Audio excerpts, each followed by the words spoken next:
Hey guys, welcome back to the channel. Today I'm gonna be reacting to a video called 48 Hours Exploring Glasgow, the best things to do in Glasgow, Scotland.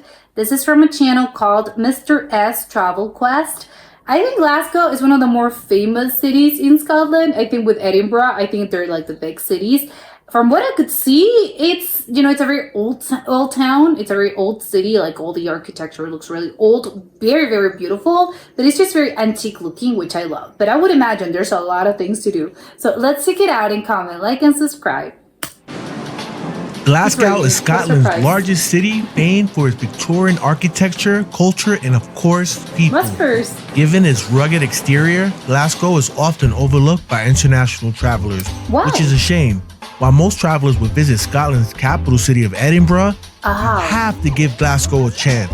It's a city filled with plenty of character and I'm sorry, I need someone explaining the traffic cones on the Sahad. I know on the World Cup, the Scottish fans did this in the US, in Boston, but I do not understand why. And now I can see they also do it in Glasgow, so I'm even more confused now. Tons to do. We spend 48 hours in Glasgow, and here's some of the top things to do while visiting this amazing city. If you're a Glaswegian, let us know some of your top recommendations. Now let's jump into the video and see what Glasgow is all about. One of the best ways to view Glasgow is taking a self-guided walking tour. One of the main streets that you're going to come across is Buchanan Street. Buchanan Street is close to cars and it's known for its high-end street shopping and beautiful Victorian-era architecture. It's gorgeous. Fun fact, Glasgow is the second largest retail center in the United Kingdom. Really? I highly recommend starting your day here to get a feel for this city. And since you're surrounded by so many locals, keep an ear open to hear the locals talking. The Galwegians have a unique dialect only found in this city. There's also tons of live. I think it's quite hard to understand them sometimes. They have a really thick accent that if you're not used to this, it can be a little bit tough to understand. They have a very beautiful dialect, but again, a little bit hard. But I was about to say, I can see a lot of people with umbrellas, which makes me happy to see because I guess they're not tourists, they're residents. And I think one of the easiest ways to spot a tourist, I think in rainy places, is, all the tourists, all the residents, they say, oh, we recognize we can spot the tourists because they're the ones who carry umbrellas. But no, in this case, people don't like to be wet. Even the residents, even though it's constantly raining, yes, that's why I have my umbrella on me all the time. Live music as you walk through Buchanan Street, and Glasgow is one of the best places in Scotland to listen to live music. And since you started your day here, you can check out some other great attractions nearby, like Glasgow Gallery of Modern Art. Before you walk into the museum, you have to check out the Duke of Wellington statue. This traffic cone statue has... Isn't Wellington a dish, a famous British dish? Even inspired... Like Wellington beef? What? For decades, Galwegians have capped the Duke of Wellington with traffic cones. You gotta love the Galwegians' sense of humor. Okay, why? Don't ask me why they do it, they just do. We love visiting museums on our travels, and since it started to rain, we decided to check this one out. It's not every day you get to visit a building as old as the United States Declaration of Independence. The Goma is free to enter and is Scotland's most visited art gallery. Oh, really? So they love their modern art. After checking out Glasgow Museum of Modern Art, we wanted to visit another point of interest of the city and came across multiple street murals. If you're a fan of graffiti, then you'll want to check this one out. I didn't know at the time, but Glasgow was named the 4th best city in the UK for street art. Glasgow has embraced local street artists and giant murals they create, creating splashes of color which brighten up the city streets. So what do you think about? I'm sorry, they're in one street in particular? Oh my god, I love it. These giant murals in Glasgow. Are you a fan of street art? And if you wanted to check out these diverse and unique pieces of art for yourself, then check out the link in the description for the Glasgow City Centre Mural Trail. Traveling to Glasgow, one of my must things to do is visiting the Glasgow Cathedral. One of the things I love most when traveling is learning about the history of places we visit, and Glasgow is rich with history. When you think of Scotland's history, what comes to mind? Medieval castles by the loch, battlefields in the Highlands, or beautiful old town of Edinburgh with its towering castles. The Glasgow Cathedral is the only medieval cathedral. This is so stunning. I'm getting chills just looking at it. I'm so shocked by how pretty and how beautiful this place is. On the Scottish mainland to survive the Protestant Reformation of 1560, and it's virtually intact. All the details. As you explore, make sure to read up on the history of the cathedral. Oh my god, okay, I have to go back. What is it said? As you explore, make sure to read up on the history. The 74th Highlanders, Egypt, 1882, Tel El Kabir. What does that mean? Was that like a regiment or something? Of the cathedral and admire the Gothic arches and the stained glass windows. It's one of the finest post-war collections of stained glass windows in the United Kingdom. After reading up on some of the history of Glasgow Cathedral, we traveled to the crypt, which was a first for us. The lower levels of the church leads to the tomb of Saint Mungo and tells more about the history of Glasgow Cathedral. Saint Mungo was the 7th century Scottish monk and mystical founder of Glasgow who established the first wooden church. That's so old. I have to do the math to see. 7th century? What year was that? On this very spot. Throughout the crypt, you can see decorative carved pieces of demons, dragons, and skulls. Ooh. If you're looking for something unique to do in Glasgow, then check this out. I would go. And if you're a fan of the show Outlander, then you will recognize this area from the 2nd season. And since Glasgow has a very gothic feel, Glasgow even helped create a very special Gotham City from the Robert Pattinson film, The Batman, where he's riding a motorcycle through Glasgow necropolis. I know what you're thinking. Why would I visit a cemetery? Well, besides the cemeteries are very interesting places, just, in life, but I think there's a lot of places in the world, in different cities, in which the cemeteries are beautiful, and there's famous people that are buried there, or just because, again, cemeteries are just very interesting. You have the Paris one, you have the one in Buenos Aires. There's several of them that are they're famous, so it's not as weird as you may think. Great views of Glasgow skyline, which is remarkable in itself. The necropolis is a Victorian garden cemetery full of wonderful architecture, sculptures, and fascinating stories. Over 50,000 burials have taken place here with over 3,500 tombs. If you follow us on our travels, you know we love hiking, and now I can say I hiked through a necropolis. Walking on Glasgow's City of the Dead is an experience, and the design was inspired by Père-Lachaise in Paris and dates all the way back to 1833. If you're looking for something unique to do in Glasgow, this is it. Walking around Glasgow can definitely work up your appetite, so we decided to stop by and eat some fish and chips. After eating, we walked over to George Square. George Square is located at the city center and named after King George III, and it was built in 1781. Today, Glasgow Square is home to the headquarters of the Glasgow City Council and showcases an important collection of statues and monuments, like this James Watt Memorial, who fathered Europe's Industrial Revolution by improving the steam engine. What really caught my eye was the George. Why do they have a lion though? Is that a lion? Yeah, it's a lion. What's up with the lion? Is that a symbol of the city? Square Memorial. Wait, isn't that England? Because I know that in sports they have the lions. Maybe it's not. No, it doesn't have anything to do with this. Oh, I see. This is a different place. It's the memorial for Glasgow's fallen during the Great War of 1914 to 1918. It's believed around 200,000 Galwegians joined up to fight in World War I. We didn't know this at the time, but you can actually tour the city chambers. On our next visit to Glasgow, we're definitely checking that out. And if history's not your thing, then just being in the middle of all the hustle and bustle of Glasgow is worth a visit. The square is in the heart of the city, and you can get a better understanding of Glasgow by visiting George Square. What's great about Glasgow, that it's a walkable city, and since it was raining on and off, we decided to check out the public transportation. We reconnected with my brother Mike, got us a cup of coffee, and got on the subway. Oh my god, I'm sorry, but what was public this transportation? Place? We reconnected with. Is that can't be this. Oh, this is a coffee shop. What is this place? It's like a miniature church or something. It's beautiful. My brother Mike got us a cup of coffee and got on the subway nicknamed Clockwork Orange. It's a simple circular system and easy to navigate. Purchase the day pass for £4. Actually, hold on. It's kind of weird. I just thought about this.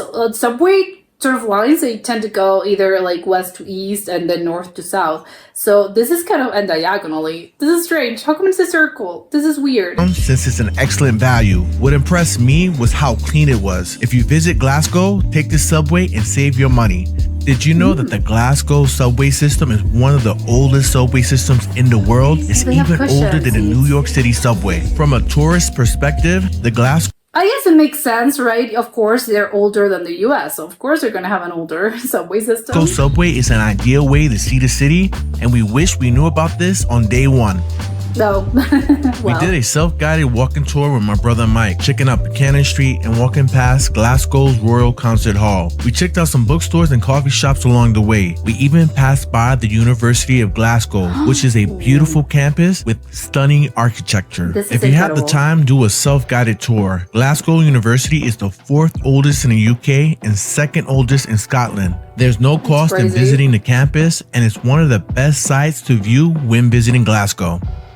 Our next stop is the Glasgow Botanical Garden, which Oh, has the been Botanical welcoming Garden. visitors since 1820.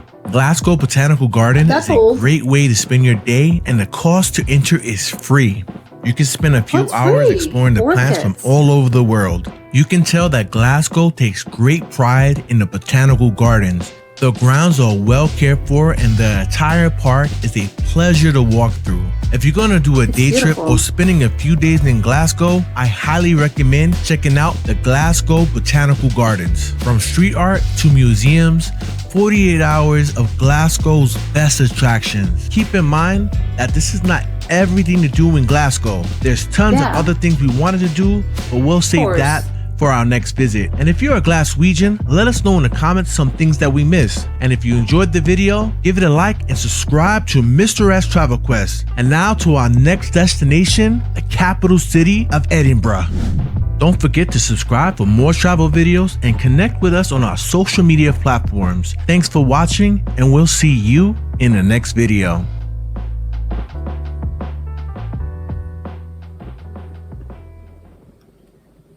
Well, like I love that he said this isn't everything there's to do in Glasgow, because of course there's so many things to do. This is only 48 hours, which I think it's quite a short amount of time actually. I don't think 48 hours is enough to actually explore a city. Obviously I know that not, you don't have, if it's, a thing of what I want, yeah, I would assume most people would be, I could stay there for a month, but I know that, yes, well, in real life, this is not always possible. But yeah, 48 hours, I think it's a really short amount of time, although I believe they managed to pack a lot of things in those 48 hours. It's good also, I think, to make short trips like this, because I think it gives you an excuse to go back, because they have so many things that they missed apparently. They're like, oh, we missed, I think it was, the subway, yes, we wish we have done this, we have discovered this earlier, or I don't know, I can't remember the other things that we missed this. So it's good that you kind of have the perfect excuse to go back, because oh no, I wasn't able to do everything. I think Glasgow is a gorgeous city. I think not so much as, obviously because it's a city, it's not so much like the landscapes and the nature, but all the buildings, all the architecture is just absolutely stunning. I don't really know how on earth they built this. I think the most impressive one to me is, although I think every single building, it's apparently this Victorian architecture. It looks it looks very Gothic to me, a lot of the buildings, and just a very distinct, I don't really know, because where have I seen this? I think it's just very, very Scottish, because I think that even in England, or I don't know, Ireland, other places in the UK, they don't necessarily look like this. There are some buildings that are a little bit similar, but it's not really specifically the same. So I think it's just a very Scottish thing.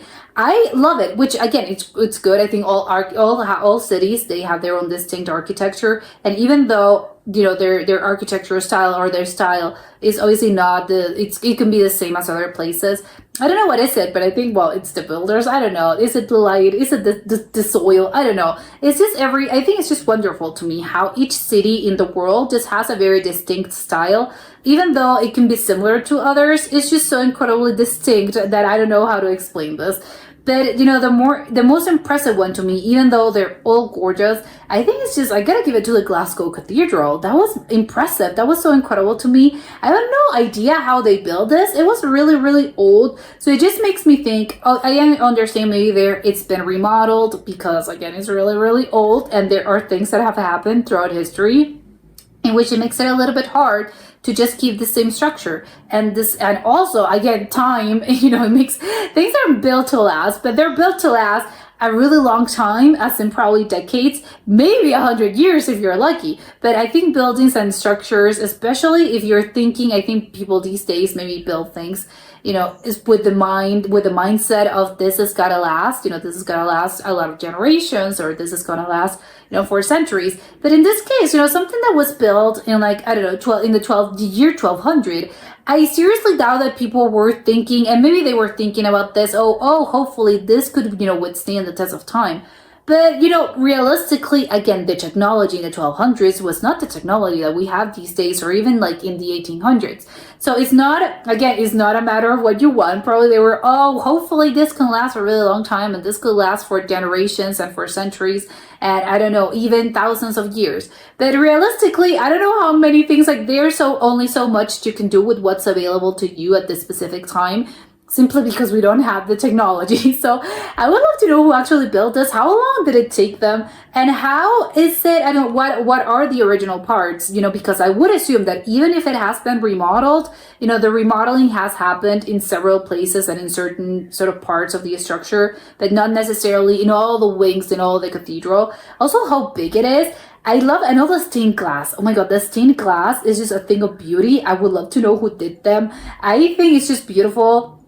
And all the, again, it's all the bricks and all the, I don't know what is it? It's made out of rock, right? But all the ceilings are so incredibly high. I think a lot of churches are, of course. But I wonder how they did it. It's like, again, how was the building process back in the year 1200?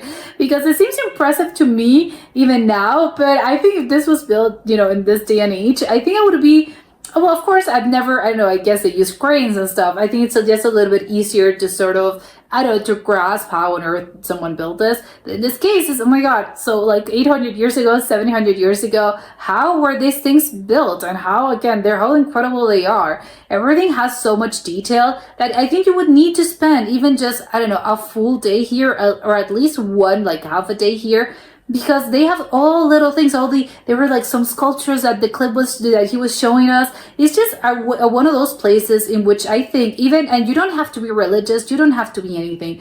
It's just a matter of appreciating like what's surrounding you and all the little details and everything. It's just a matter of like where you're walk. No matter where you walk, there's gonna be something that's gonna catch your eye, and there's gonna be very interesting, and you want to know, you want to know the history.